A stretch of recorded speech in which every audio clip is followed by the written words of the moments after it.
Dans les Écritures, nous pouvons lire qu'un peuple s'appelle du nom de son ancêtre.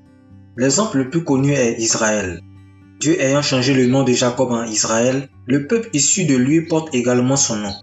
Lorsque Dieu veut parler de ce peuple, il utilise plusieurs manières pour le faire. Le peuple d'Israël, les enfants d'Israël ou tout simplement Israël. C'est pourquoi nous pouvons lire à certains endroits que Dieu parle de ce peuple en utilisant des pronoms pluriels comme par exemple « Ainsi parle l'Éternel, le Dieu d'Israël.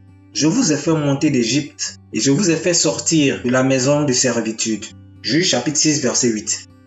Ou encore « Parce qu'ils ne mirent pas en pratique mes ordonnances, parce qu'ils rejetèrent mes préceptes, profanèrent mes sabbats et tournèrent leurs yeux vers les idoles de leurs pères. » Ézéchiel chapitre 20 verset 24.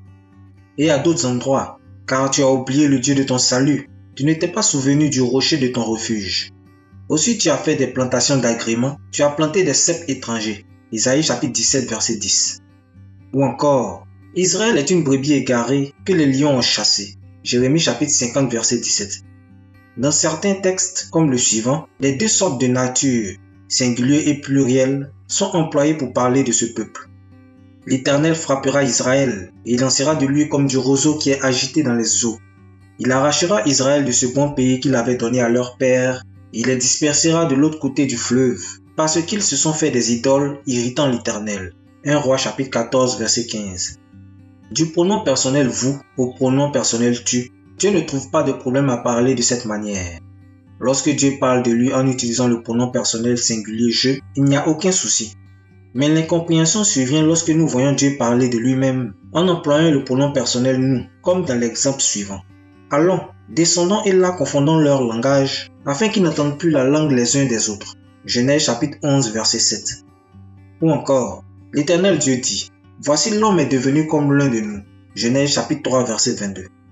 Il ne faut pas qu'il en soit ainsi, car Dieu considère un peuple comme une seule personne, son ancêtre.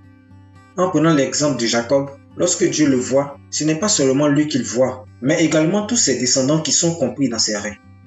Israël dit à Joseph, je ne pensais pas revoir ton visage, et voici que Dieu me fait voir même ta postérité. Genèse chapitre 48 verset 11. Israël étant devenu aveugle, ne pouvait voir ni Joseph son fils, ni les fils de son fils. Cependant, en voyant par les yeux de l'Éternel, c'est non pas seulement Joseph et ses deux fils qu'il voyait, mais aussi tous les peuples qui sortiraient de leurs entrailles. Dieu se considérant comme le père du peuple qu'il s'est choisi, se considère comme ce peuple même. En ce jour-là, l'Éternel protégera les habitants de Jérusalem, et le faible parmi eux sera dans ce jour comme David. La maison de David sera comme Dieu, comme l'ange de l'Éternel devant eux. Zacharie chapitre 12 verset 8. Aussi de ce texte ressort l'expression « ange de l'Éternel ». C'est une expression que nous croisons également à plusieurs reprises dans les Écritures.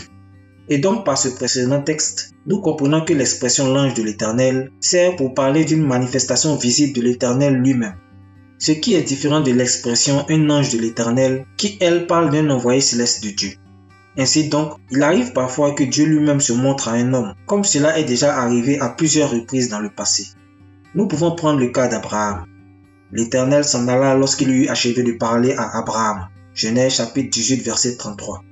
Nous avons aussi les formes de phrases où Dieu parle en se nommant lui-même.